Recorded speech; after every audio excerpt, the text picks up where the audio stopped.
Video contains gratuitous use of profanity and uncomfortable pauses to compensate for lack of professionalism and original thought. Viewer discretion advised.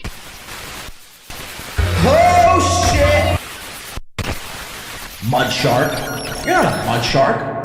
You're barely even a fish. This is a pink podcast.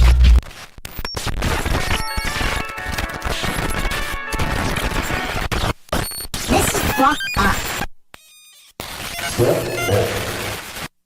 1x2, they're actually podcasts out of Philadelphia. Who knows Win by 2 radio? Where's John Di Caprio? Did he ask about me?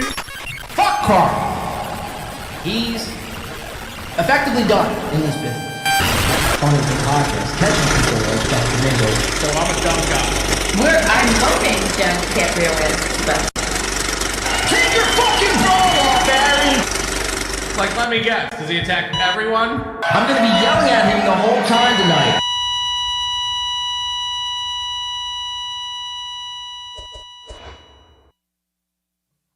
Your show sucks!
Dramatic pause.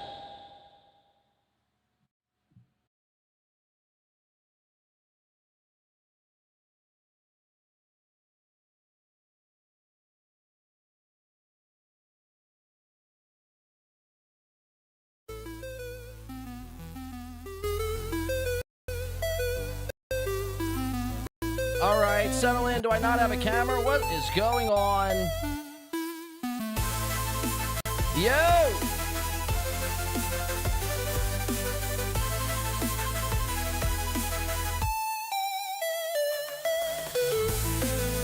Howdy, am I in here? What is happening?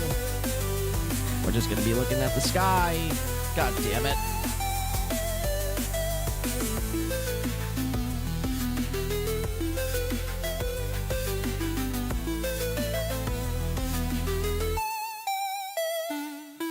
Am I back? There I am. Let's go. We figure shit out around here. Welcome into the show. God damn it. So many buttons to hit. I swear to God. Hopefully everyone can hear me and see me. See me and hear me and see me. Welcome into the show. How's everyone doing? Hopefully everyone's having a great Thirsty Thursday here on Win by 2. The Ol College Try is the episode title. And we're just going to dive right into it. We have finally, I mean, it pisses me off because I do an entire expose on the SteelToe Studio Chronicles on Monday. And he was, I mean, as we watched him flub and flail around with his settings to try to dial in this. Now, he says it's a new camera. I somehow don't believe, I don't buy it. I'm not buying it. He actually upgraded his camera. He might have just went into his closet of junk and got this camera out. I just don't buy it. But any which way, we watched him. I mean, seriously, all the way up until I think even last night. I don't even know. I didn't see the beginning of this morning's SteelToe episode, but he was probably messing around with the settings again today. We're going to get into that later. Welcome into the show. Happy Thursday. Hopefully everyone's having a rockin' day. Is that really what we're saying today? The fuck? Shout out to everyone who came into the pre-show. I missed Coach Dayla. Thank you so much for gifting a membership. Thank you, Dayla. Your services here are appreciated at the 2.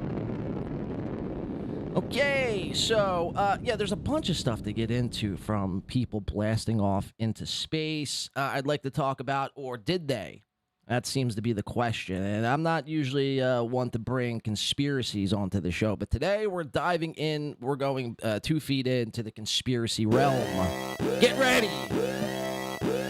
Conspiracy time today. I don't actually think these ladies, if we can even call them that, these demons actually went to space, and I'll give you a couple examples as to why, if my system here wants to cooperate with me here today.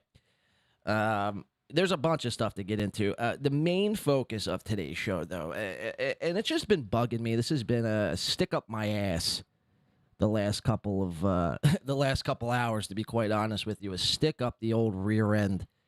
Don't clip that, actually. I just realized how that sounded. I would like to show everybody here today the trajectory of the Imholtes Biscanti-Thompson relationship.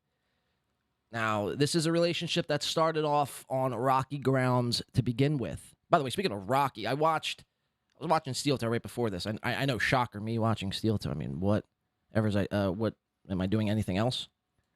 Out here seething every day, scratching myself, hugging myself. This man keeps hitting his goals, though. He keeps hitting his goals. I do have to say, the new studio, people want to give it shit. It's better than what he had. It's better than having trash on his ledge. I mean, I think we could all agree there. I mean, if we're one of these people who are like, okay, it's worse.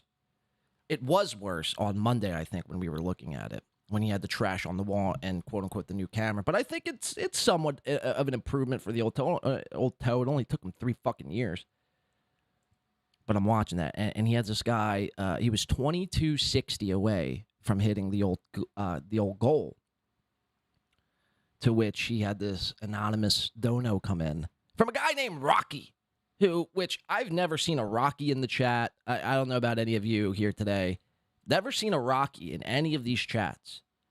Now, maybe I'm not looking close enough. Maybe I'm not looking in the right spots. But apparently, between this Rocky and who's the other one? Walter. News to me. I didn't know there was a Walter watching any of this shit. Walter. There's only 2 Walters that I know in actual life. And I actually don't know them. I just know them as of characters. One being Walter White. I think everyone knows who Walter White is now at this point. If you don't, then you probably shouldn't be watching this show and go catching up on some Netflix. But Walter White would be one of them, and Walter from Jeff Dunham. Jeff Dunham has a puppet, a character, a puppet named Walter. I've never met. I mean, obviously, okay, I'm thinking of a third one here. Walt Whitman. I guess his first name would be Walter as well. Walter Whitman. Outside of that, I mean, I've never met a person named Walt. And here comes a guy named Walt bouncing in the SteelToe chat room. Not only he's not in the chat room, actually. He's in PayPal. So a guy named Walter is using PayPal, a guy I've never seen before. It's amazing. It truly is amazing. These ghost donos, as it were. Delco, look at that. Delco Lou coming in for $4.99. Look down, I see a little green boy. Little green Hulk says, greetings from Texas. Win by 2 on the beach is top notch. Can't beat it. You can't beat it. You can't beat it. Enjoy Texas. Delco Lewin, thank you for the $4.99. And if you find anyone on the beach named Walter, please send us a picture. Delco Lewin needs to go around to every person on that beach and find if somebody is named Walter. It's insane. Any which way, it got me laughing. I'm like, Walter and Rocky. Oh, I mean, okay, cool. Anyway, I want to go over today. I want to look at sometimes in life, to understand the future and even the present, we must look at the past. And that was one thing I'd like to go over at some point in this episode, probably later on. There's a bunch of shit I want to get into today. Anthony Cumia, Jim Norton was on the radio again with his pal Anthony Cumia. Jim Norton ain't looking too hot, I'll tell you that much. He's a bunch of SAG, not the movie SAG either. The actors union SAG. No, he's actually saggy. Jim Norton has gotten very saggy. And it showed on this radio show, this radio performance. And there was a couple head-scratching moments I'd like to go over on that episode. I mean, there's a bunch of shit on the docket today. My favorite band, Weezer, say it ain't so. This is why Weezer is my favorite band, because not only is Weezer putting out, I mean, obviously they've put out so many great tunes over the years. I mean, I'd be sitting here the entire show. We could do a whole Weezer breakdown. Maybe we'll do that one day, Jeff Closer. One day soon. Not only do they put out just bangers, and when they're not putting out bangers, they're playing shows, and their bass player's wife is shooting at cops and shit like that, like some pretty gangster shit. But now it had just come out this past week that Weezer is actually going to be putting together a movie. I mean, you can't say that about your favorite band. You cannot say that about your favorite. The only band that I know really who did an actual movie was Kiss.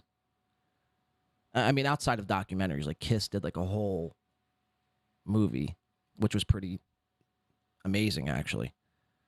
Forget the title of it, though, off the top of my head. But it was good. I saw it when I was young. Just take my word for it. Anyway, so we'll go over that as well. But the main crux of today's episode, I want to look at the past so we can understand where we're going in the future. And by that, I mean, I want to look at the Biscanti-Thompson / Imholtes relationship. Now, this was, like I mentioned, a relationship that started off, no pun intended, rocky. Started off rocky. And this is with Aaron, obviously shitting on Gino before they even knew each other. And then Aaron realized, well, why am I shitting on a guy, who works at the place that I eventually want to work at? That place being Compound Media, RIP Compound Media, obviously. To which then they became friends. Everything was fine. Everything was kosher. Everything was on the up and up for the old Imholtes Biscanti-Thompson relationship. So much so the Biscanti-Thompsons flew out to Minnesota 2 summers ago to perform at Stoney's. And they performed some of their best material at Stoney's. Gino got so drunk, I don't even think he could walk out by the end of the show. Cheetos was, eyeballing Keanu up like a piece of fucking frozen pizza that he's got stored away in the freezer. It was a shit show, nonetheless. So we fast forward. This is 2023. Everything seems fine. Everything seems good until our good pal, our good bud, the guy who I learned this week, thanks to So Thorough Joe Burr, actually isn't begging when he's asking for money and constantly repeating himself about Venmo and PayPal and Cashapp. Turns out he's actually not begging. So we're actually going to learn today, too, about the rules of what is and isn't begging, which up until this week, I thought everything he was doing was begging. Turns out it's not. So we're going to really break that down and solidify what is and what isn't begging. But anyway, 2023 rolls around, and Aaron gets, obviously, cucked and divorced, and Nick Rekieta's running trains on his wife, April, at the time. He's doing coke. I mean, it's a real hoot of a time. It's a real hoot of a time. To which Aaron, we all know, as of last week, had pled guilty to this charge of dissemination of sexual images, provocative images. And he sent this picture to his good pal, Gino Biscanti, live on the air one day when they were doing a Rumble Friday. Oh, those Rumble Fridays. Let me tell you, some of the best material comes out of a SteelToe Rumble Friday. If you don't believe me, just watch. Shout out to Bruno Mars. A Rumble Friday, just like the one, we're going to be experiencing tomorrow. Aaron send a picture to Gino, and it got Aaron in a whole world of trouble. Got Gino and Keanu to second guess their relationship with Aaron. So much so, Keanu actually started stream sniping SteelToe in the morning. It was a Kiki with coffee or coffee with Tuki or something like that. Coffee with Kiki, I believe, was the working title, where she would snipe her old pal Aaron. And, her famous words that, were spewed out of her mouth was, well, he's a monster. He's a monster. I found out some damning information. The information being that he was headbutting, choking his ex, April Anderson now, formerly known as April Imholtes, formerly the co-host of the SteelToe Morning Show. And I never thought I'd say this, but probably the best co-host of the SteelToe Morning Show. I mean, could you imagine that? So Keanu finds out all this information about Aaron as if no one was telling her before. She finds out all this information and she's perplexed. She's shocked. And this takes Keanu by surprise. And the turn happened with Keanu and Gino to their pal Aaron. And then just like 6 short weeks after that, they were friends again. I mean, could you believe it? I mean, it's as if nothing matters. It's as if, Keanu didn't cry for months and weeks about how she was abused and beaten up, and people share my revenge porn pics. Now, Keanu's back on the side of SteelToe, and everything's all good. They're actually going to be performing at Stoney's 2025. Keanu and Gino, I know I'm leaving out some of the story here, but I'm just trying to give everyone the Cliff Notes version of the story. So we're going to be breaking that down here today. We're going to be looking in the past. We're going to be showing you how, just fake. Fake really is underselling it. I don't know what a better word is than fake, but just how fake these people truly are. It truly is disgusting behavior from adults, really. At the end of the day, you would think that these people are children, and that's what I think bothers me. Not the most. The thing that bothers me the most is that these people deny reality on a daily basis. They deny reality on a daily basis. I heard Gino yesterday saying some wacky shit. Aaron called into the In Hot Water show that's, I think, cracked 12 live viewers. Give it up for Gino. Now, look, I'm not one of a numbers guy all that much. I'm not really nitpicky with numbers. But when you're somebody like Gino Biscanti, who prides himself as this professional broadcaster, and everyone else who does it is somehow a joke or shouldn't be doing it, well, you tune into, the professional himself over there on YouTube, the Gary Biscayne YouTube channel. Gary fucking Biscayne, by the way. Could you believe it? And the reason why he doesn't have his YouTube channel is because he's banned for doubting Anthony Fauci, I believe. Or something along those lines. But anyway, yeah, 11 fucking viewers I tuned in. And I was one of the 11. So it's actually probably 10. And Keanu was probably one of them as well. So it's actually probably worse. It's probably 9 live viewers. Which is astounding, by the way. I could not do a show for 3 years. I could fall into more live viewers than that. That's insane. I think Wendy the Retard I checked in the other day, she was at like 15 live viewers. The point is, you really have to be a shitbag out of it boob to attract 9 live viewers. Imagine the people, the 9 that are actually watching, how sick they must be. How void of any sort of content these 9 must be. It's incredible. It really is incredible stuff when you really think about it. I know things happen here on a, very fast. Information comes very fast here, not just in this universe, but in all the universes. But 9, that's impressive, really. That's impressive. Good job, Gino. Gino's killing it. Since he's been fired, he's been killing it. But I heard Gino yesterday go off on some sort of rant about how if you need people for, if you need SteelToe for content, you're somehow, I don't even know what the fuck he was saying, but he pretty just contradicted himself in live time, and this is what we're going to be showing you here today, amongst other things, from the Biscanti-Thompson / Imholtes camp. It is confirmed they are performing 2025 at Stoney, so get your tickets today for Stoney's. Adam Simon better be getting his tickets. Walter is going to be getting his tickets. Get your tickets today. You can get that frozen pizza and a chance to meet Cheetos, and Does Cheetos have a wife? I don't know. These are just questions. We just ask them. And there's a bunch of other stuff I'd like to get into, too, as well, at the top of the show. A little bit of Chad, doing a little bit of fumbling, stumbling, rumbling. This guy, Chad Zumach, is on a mission, I think, from God. Really? Speaking about God, it's Holy fucking Thursday, by the way. This is the Last Supper day. This is where Jesus and his disciples, if you believe in this sort of thing, I don't know if I do or not, actually.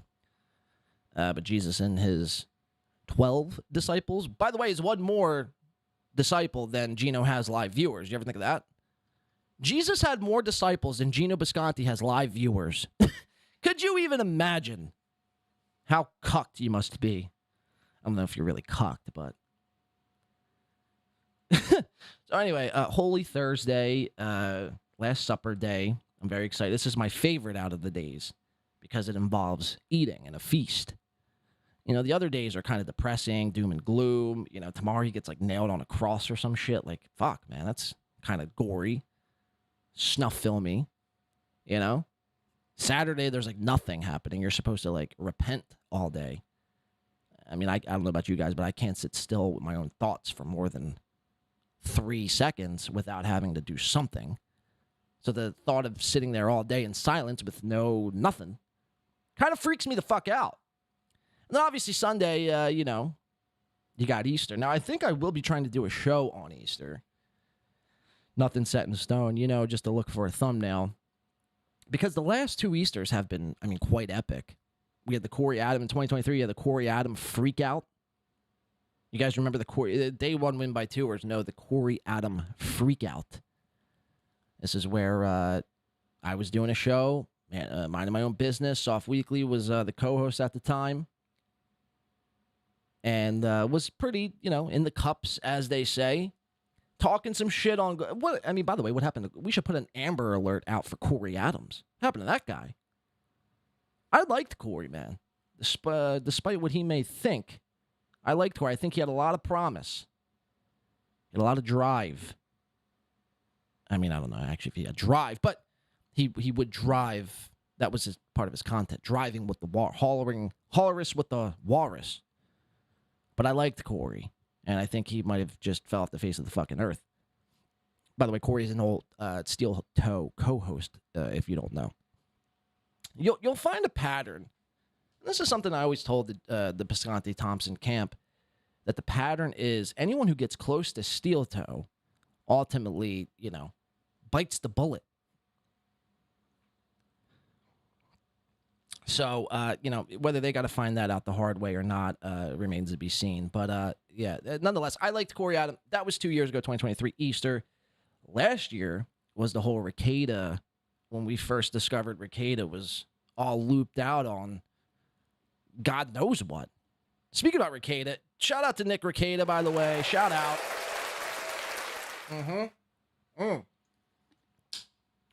Nick Rikiada is possibly, he might have to serve 30 days in jail. He's a criminal. 30 days in jail. I saw this yesterday. 30 days in jail. Up to 80 hours of community service. And 5 years probation. Now, this isn't the final sentence, but this was what was recommended to the Rekieta camp.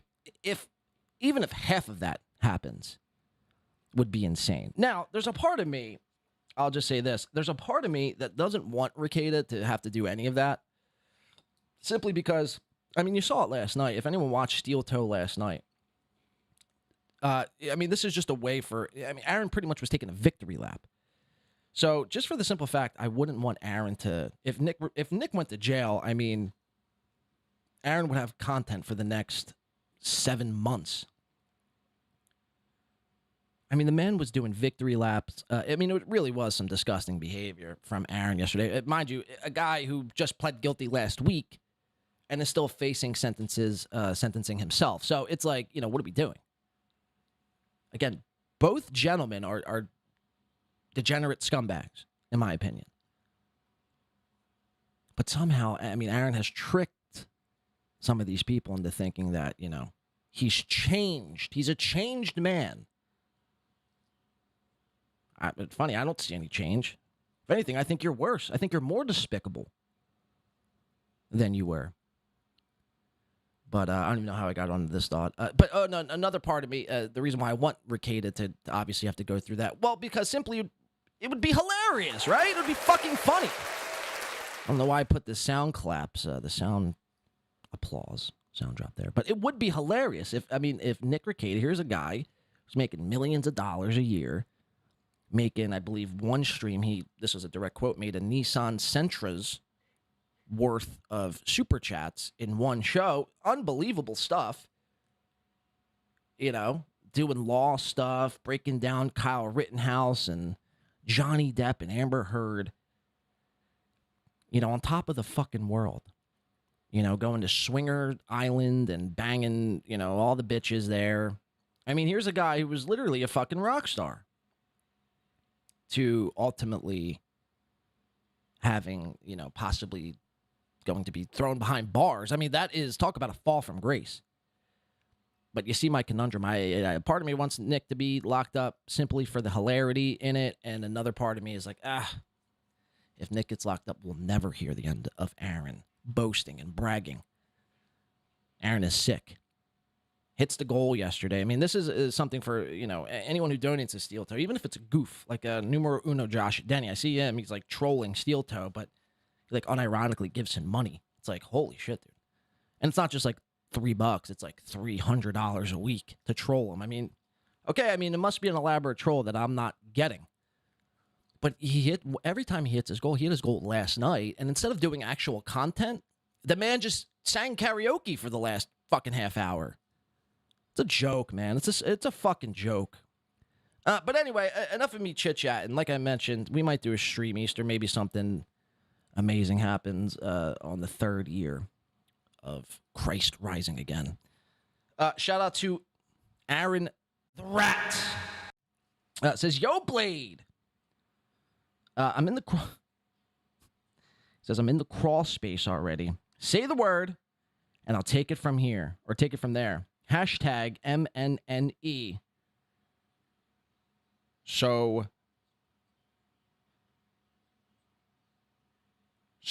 Tamerica, I don't even know what that is. But thank you, Aaron the Rat. Aaron the Rat, listen to me. Listen to me close. Don't pull the plug quite yet. Give it a second.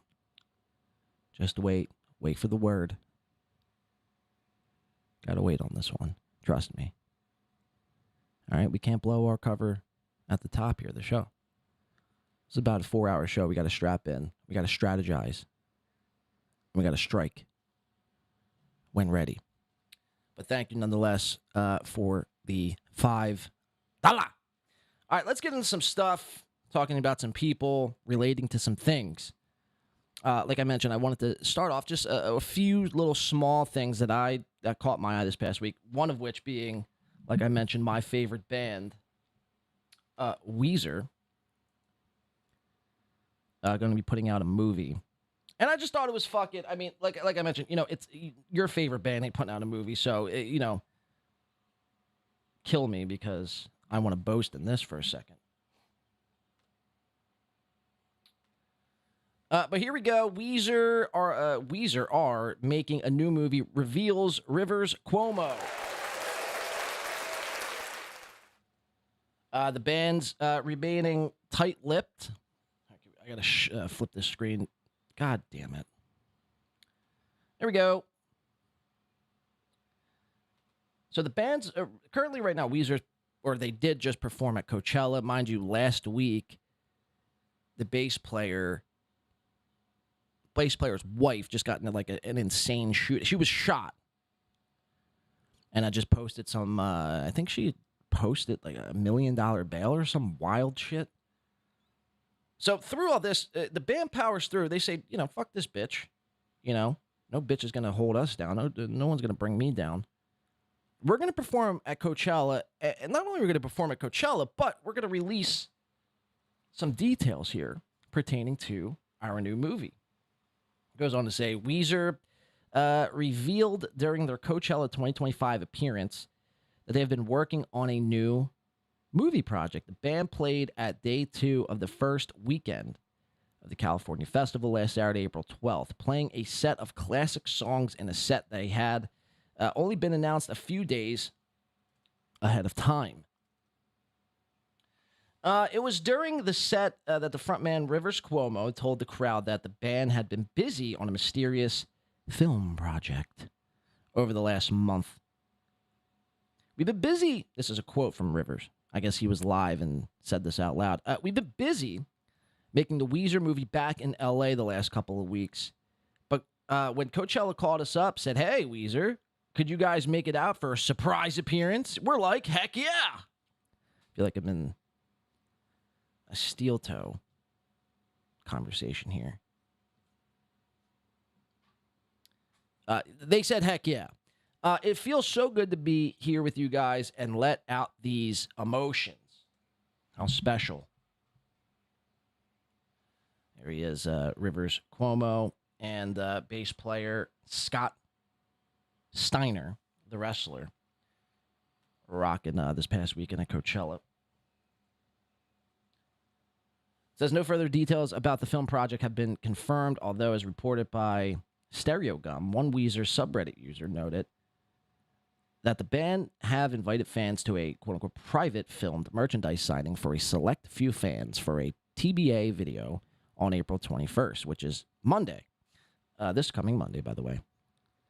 The fans in question will be asked to sign NDAs to prevent the which is pretty standard. You're going to see a new movie before it's released from a band like Weezer. They don't want these people talking. Everyone now with social media, that would be a post within 3 seconds. It would blow the whole thing. So it makes sense. Just because you see the word NDA doesn't necessarily always mean it's a bad thing.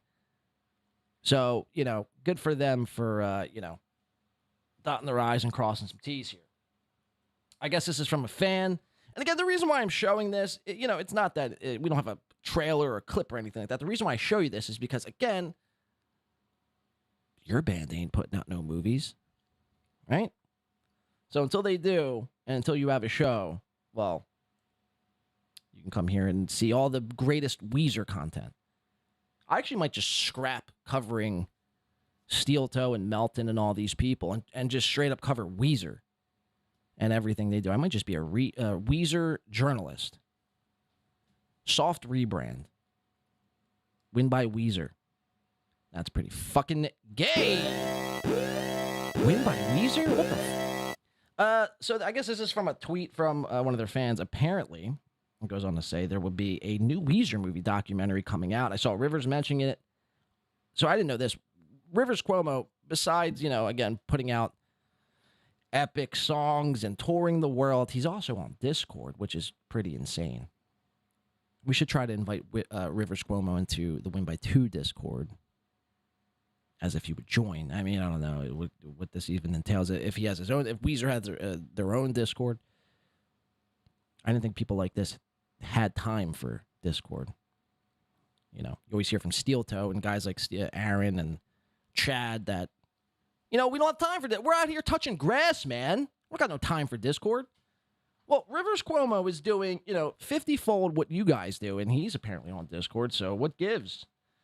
Yes, the user also goes on to say, I found it on a subreddit. I also want to add what Carl had sent fan club members. So at first I thought this was Carl Hamburger from Hardy's podcast, and then I read on and realized it wasn't. Thank God. It goes on to say, Weezer is doing a private film merchandise signing for a select few fans for a TBA video. This is your chance to say hello to the band and get something signed in an exclusive private setting. and hopefully be in the video to boot. I was actually thinking about flying out to LA. Hopefully I could be an extra in this video. It would be amazing. All selected participants will need to sign a release and NDA prior to arriving. No photography will be allowed. No unaccompanied minors allowed. I'll read that one more time just in case the Shuli Network is listening. Producer Iso might be scrolling and thinking about joining this event. No accompanied minors are allowed. Just so we're clear. Fans should bring their own merch for autographing. Note that this will involve several hours of waiting in line, quote unquote. For the camera crews needs other rules, requirements, suggestions to be announced to selected members. Place is Los Angeles. Exact location to be revealed to selection only. Date, April 21. The day after 420, by the way, which is Easter. Coincidentally enough, 420 this year is the day of our Lord rising. Shout out to the Lord and his rise. All right, so that's it. Weezer just, I thought that was interesting. Putting out a movie. Again, say it ain't so. Say it ain't so. I knew he was coming in with this one. $4.99 Judas Priest documentary coming out. Just like their lead singer did. Coming in from Jeff Closer. I didn't know that. Judas Priest is putting out a documentary. When's this?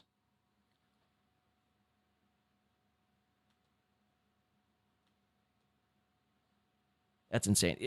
Did it hurt? Like, I can only imagine, like, some of these 80s bands, a lot of their frontmen came out as gay, homosexual. Judas Priest, Queen, Freddie Mercury, probably many others that, we don't know. Does that change your... Because for me, it would change my idea and my liking to the band if I knew Vince Neil was, singing Dr. Feelgood and then, after the fucking show was going, blowing a line full of dudes. Freaky shit happen when there's cocaine involved and liquor. You never know what's going to happen. So it's just like, fuck, man. I hope that's not the case. I hope Axl Rose wasn't getting his axle blown out. You know what I mean? But anyway, when is that supposed to come out? Yeah, Tom Morello. Oh, that's pretty dope, actually.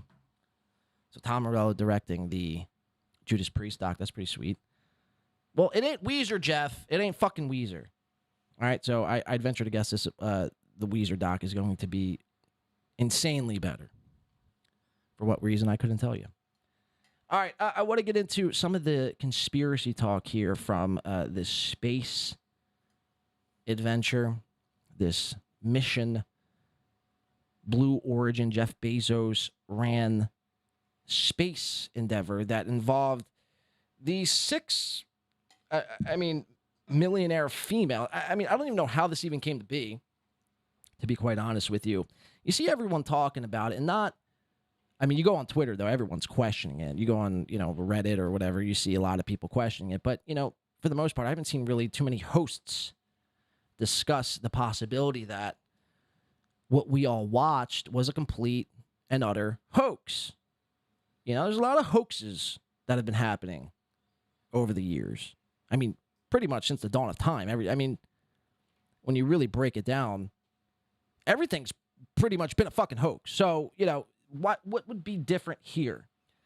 So these 6 ladies were shot up in space, Katy Perry being one of them. I believe Jeff Bezos' fiance was another who got shot off into space. And there's so many questions involving did they actually go? When I first saw this video, I didn't think anything of it. I was like, oh, that's pretty cool. It's pretty dope, That just one day, these 6 individuals decided, hey, what are you doing next Tuesday? Oh, not too much. Oh, Jeff is building a rocket out there in the desert. You guys want to get shot up into space? Oh, yeah, it sounds pretty cool.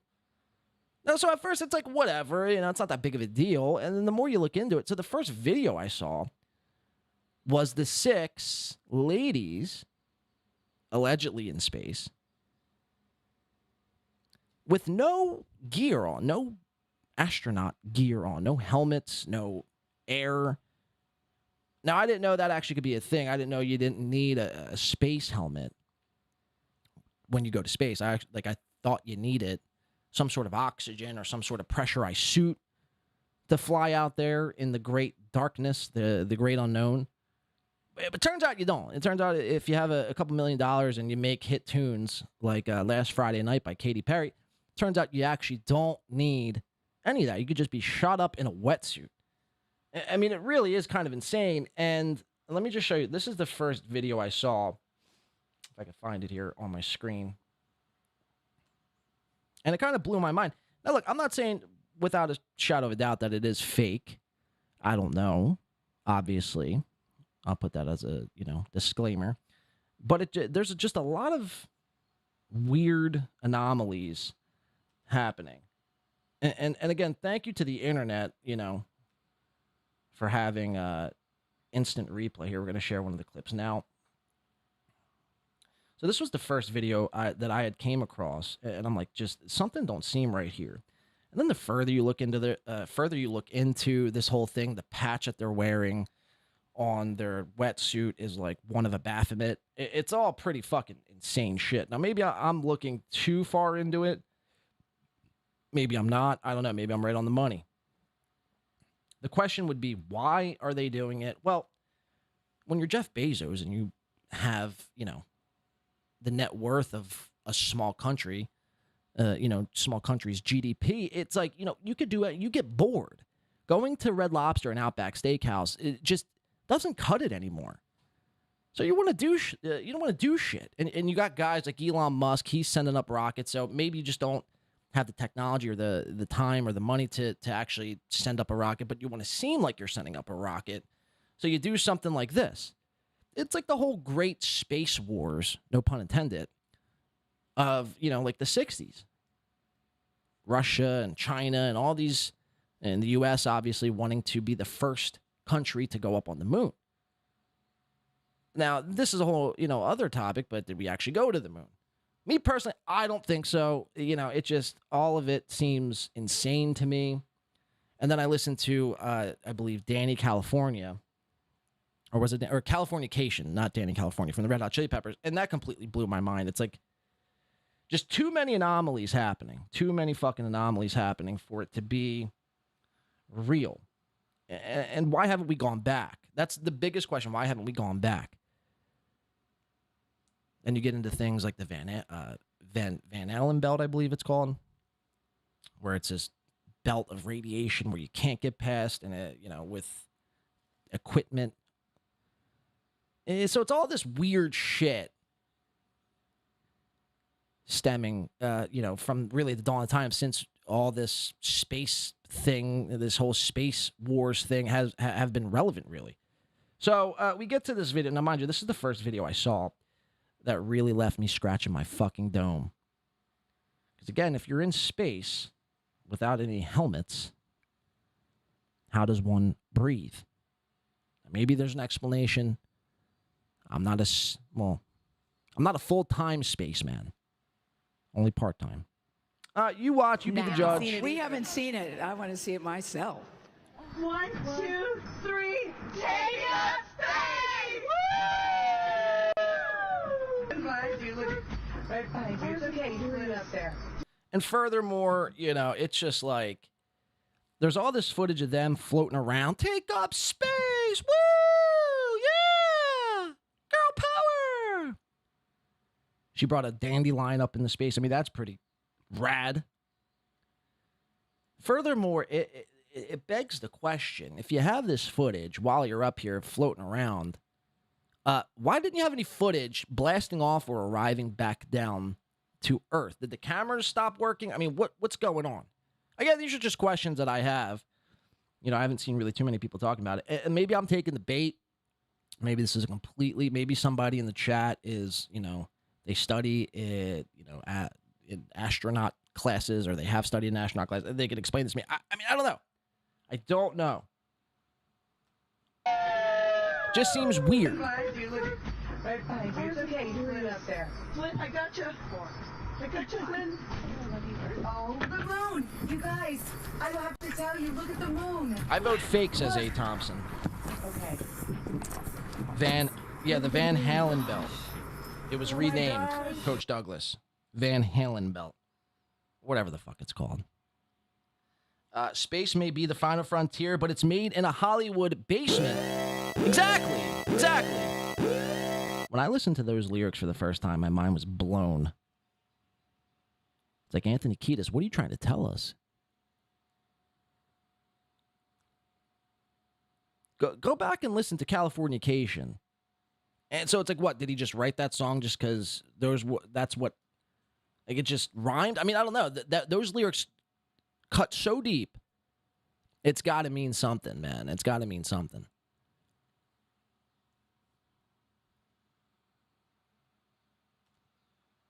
Look. Okay. Look at the moon. Oh my gosh. So much. So you're the chicks out. Look at the moon. Look at the moon. Whoa. That's amazing. The moon is amazing, she says. Katy Perry and her butterfly. And you see, they're patchy. I wish I could zoom in, but I can't. I don't know. There's a picture breaking down the patch that they had on this wetsuit. Again, you know, this isn't a space costume. Where's your helmets? Where's your air? Where's your, you know, just a lot of weird shit. Oh, yeah, if you zoom in on their patch, it's some weird, like, Baphomet creature. I mean, it's all pretty nuts shit. I mean, was this one, you know, satanic ritual? I mean, I don't know. Seems weird, man. Again, if you have all the money in the world and you don't know what to do with it, people ask the question, well, why would they do it in the first place? Again, you know, you're bored. It might be a satanic ritual. Who knows? Who knows? I know I don't have $200 billion to answer that question. It's just, you know, I could see why people would do this if they had all the money in the world. Oh my God. Fake going to space, that is. So much. Whoa. That's amazing. It's all diverse. You know, you have to have an Asian, you have to have a white, you have to have a dark. So it's just all too coincidental to me. I'm going to show you a couple other vids here that I thought to be very interesting, and we'll go to the chat to see what everyone's thoughts are on this, whether we went to space, whether Katy Perry went to space. Maybe she did. Maybe she didn't. You know. All right, so let's show you. This is the launch here. Lawrence Fox over on Twitter. This is the launch. And again, I don't need to be a billionaire or looking too much. I don't need to be the world's biggest conspiracy theorist to tell you that what I'm looking at here in this video I'm about to show you, to me, it don't look like no actual footage. It looks like a video game of sorts. This is the launch. Now, again, why didn't they have any footage like right now? They could, you know, cut to the camera inside the cabin. That camera that we just, you know, saw those magnificent shots of Katy Perry floating around with her cool butterfly. Why couldn't they cut to that camera in here? Wouldn't you want to see the faces of the people getting blasted off into space? No? Just me? Okay, I mean, seems weird. Liftoff. New Shepard has cleared the tower. I mean, you tell me. That don't look real to me.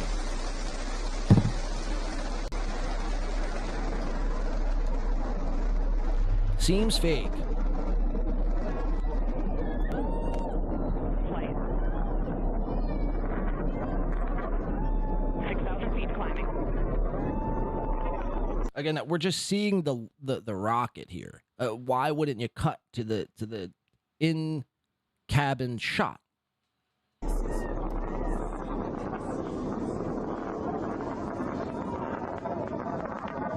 Red Slime says a whole load of fake. Yeah, that's what I'm saying. Looks like CGI. I mean, I've seen CGI look better than this. Who said that? Brian. Shades Cal says, funny.